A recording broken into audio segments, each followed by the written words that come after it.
कहानी के शुरू में हम एक आदमी को देखते हैं जो एक गुफा में अपने डॉग के साथ था। वहाँ पर बड़े से संदूक में खजाना छुपाने आया था और साथ ही उसने इस जगह का नक्शा भी बनाया हुआ था ताकि बाद में भी वो यहाँ पर आ सके। जब वो यहाँ से जा रहा था तभी सारी गुफा हिलने लगती है। ऐसे लग रहा था जैसे कोई ज़लज़ला आ गया हो। बाहर जाने का रास्ता बंद हो गया था। उस आदमी का डॉग तो दूसरी तरफ चला गया था पर वो उधर ही गुफा में फंस गया था। वो अपने डॉग को एक संदूक और यहाँ का नक्शा देकर कहता है, जाओ जाकर थोड़ी दूर एक विच का घर है जो जादू करती है, उसको ये चीजें जाकर दे आना। वो डॉग ऐसा ही करता है पर वो बेचारा उधर ही फंस गया था। उस आदमी का डॉग जादूगरनी के घर तक पहुंच जाता है और उसको सारी चीजें दे देता है। इसके बाद कहानी में हम कुछ आगे का सीन देखते हैं जहाँ पर एक आदमी जिसका नाम एमिट था, जो उसी आदमी का पड़पोता था जो गुफा में दफन होकर मर गया था। वो बैठा अपने बच्चों और उनके दोस्तों को ये कहानी सुना रहा था कि कैसे उसके दादा ने इस गांव में खजाना छुपा कर रखा हुआ है। पर यहाँ पर हमें पता चलता है एमिट के बेटे का जो दोस्त था उसके अंकल से उसने कुछ पैसे लिए हुए थे। वो आदमी अब एमिट से उधर ही पैसे लेने आ गया था और साथ ही बहुत सारा इंटरेस्ट भी मांग रहा था। वो एमिट को नोटिस देता है कि 5 दिन के अंदर अंदर उसे उसके सारे पैसे लौटाने होंगे। अगर उसने ऐसा ना किया तो उसका घर और फार्म जब्त कर लिया जाएगा। वो आदमी सब कहकर चला जाता है। उसके जाने के बाद कुछ लोग एक गाड़ी में एमिट के दादा का कुछ सामान लेकर आते हैं जो मरते हुए वो एमिट के नाम कर गए थे। उसको एक बड़ा सा बॉक्स दिया जाता है जिसको एमिट देखकर बहुत खुश होता है। वो ये सोच रहा था कि शायद उसके अंदर बहुत सारे पैसे होंगे जो हमारे काम आएंगे और मैं अपना सारा कर्ज वापस कर दूंगा। लेकिन जब वो उस बॉक्स को खोलता है तो उसमें एक डॉग था जिसको टिम्बर कहकर बुलाया करते थे। वो उसको अपने बच्चों को देकर अपनी दोस्त के साथ शहर की तरफ काम के सिलसिले में चला जाता है ताकि वो कुछ पैसों का बंदोबस्त कर सके और अपनी बड़ी बेटी को ये जिम्मेदारी देता है कि तुमने सब बच्चों का ख्याल रखना है। एमिट का बेटा उसकी दोस्त की बेटी के साथ उस बॉक्स को उठाकर अंदर लेकर आता है जिसमें टिम्बर था। उसको उस बॉक्स में से अपने डैड के दादा की तस्वीर और एक नक्शा मिलता है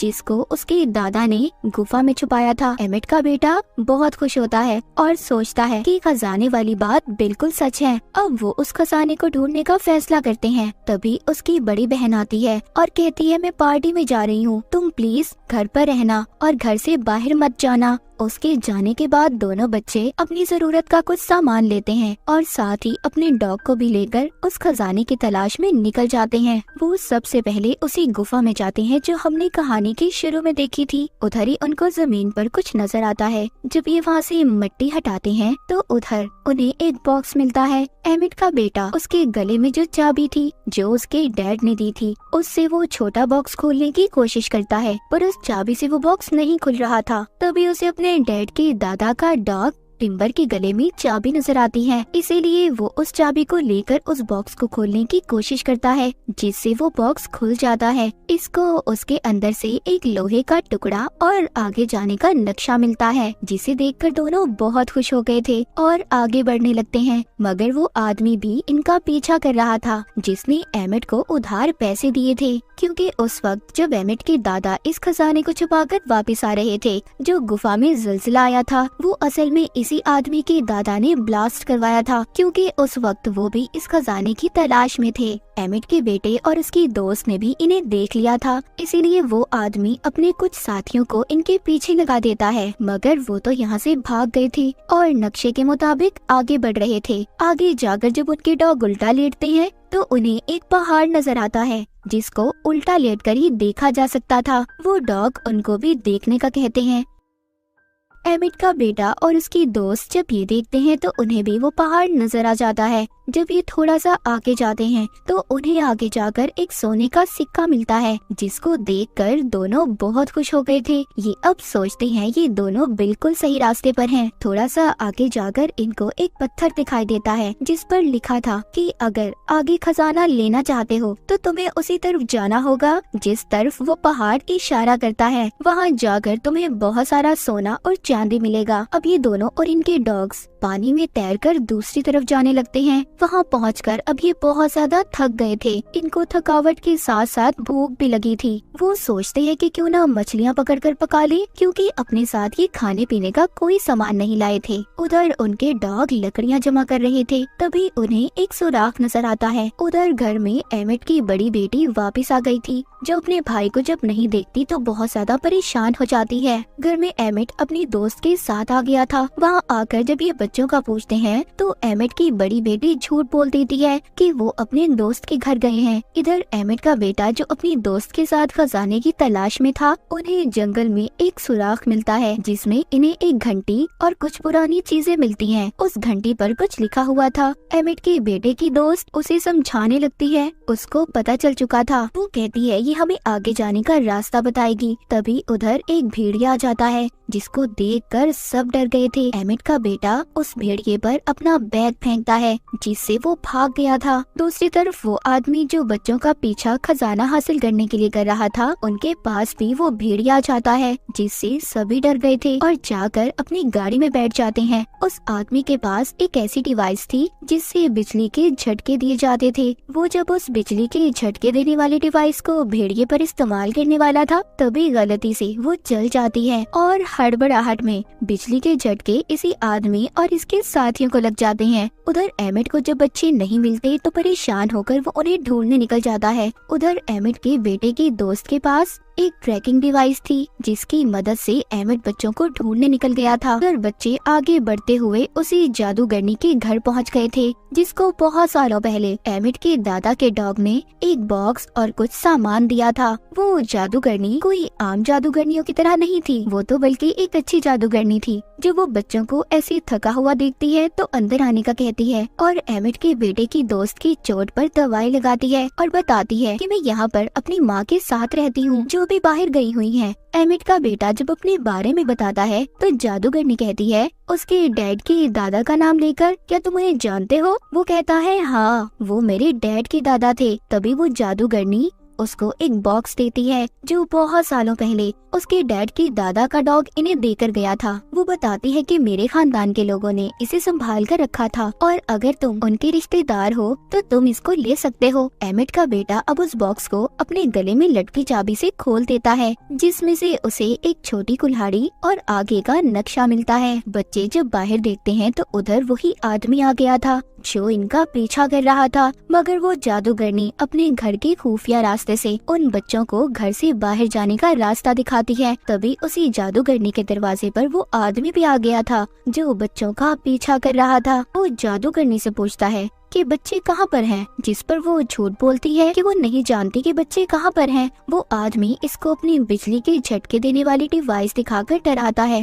कहता है देखो, अगर तुमने मुझे सच ना बताया तो अच्छा नहीं होगा तुम्हारे साथ।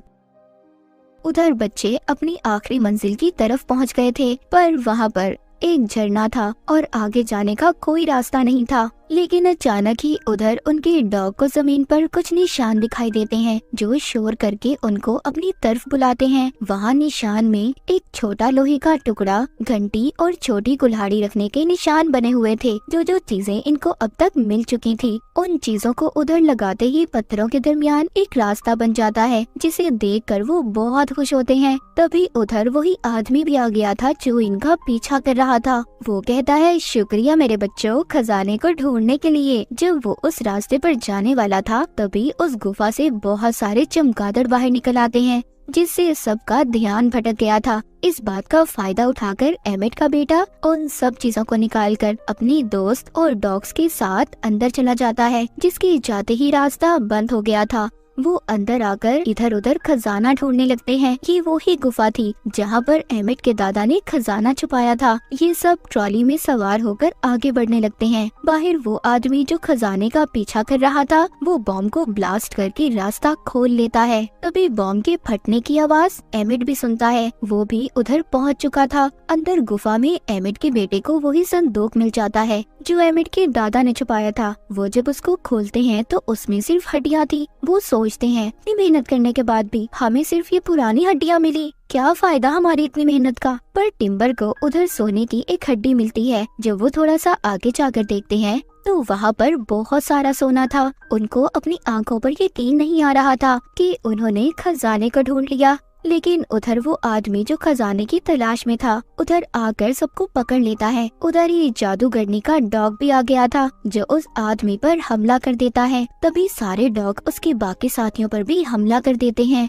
तभी एक आदमी का हाथ वहाँ पर लगे हुए बॉम्ब पर गलती से पड़ जाता है जिससे वो जलने लगते हैं। पूरी गुफा हिलने लगी थी। सब लोग जल्दी जल्दी बाहर आ जाते हैं। बाहर आते ही वो आदमी जो खजाने के पीछे था सबको कहता है ये खजाना मेरा है और बिजली के झटके देने वाली डिवाइस से भी डराता है। तभी एमिट के बेटे की डॉग्स उस पर हमला कर देते हैं। वो डिवाइस गलती से ऑन हो जाती है। उसके चलते ही उसे और उसके साथियों को झटके लगने लगते हैं जिस पर सब हंस रहे थे। लेकिन एमिट अभी भी परेशान था क्योंकि उस खजाने तक जाने का रास्ता बंद हो गया था। वो सोचता है अब तो उसे 5 दिन बाद अपना घर खाली करना ही पड़ेगा। पर तभी उधर टिम्बर सोने की हड्डी लेकर आता है। अब उनको कहीं पर भी जाने की जरूरत नहीं थी। एमिट सोचता है कि इसको बेचकर तो उन्हें बहुत सारे पैसे मिल सकते हैं जिससे उनका घर भी बच जाएगा। मूवी के आखिर में दिखाया जाता है कि एमिट के बेटे को एक जानवर के कंकाल में से एक और खजाने का नक्शा मिलता है जिसको देखकर ये बहुत खुश होते हैं और फैसला करते हैं कि इस खजाने को भी ये ढूंढेंगे। इसी हैप्पी एंडिंग के साथ ये मूवी यहीं पर खत्म हो जाती है।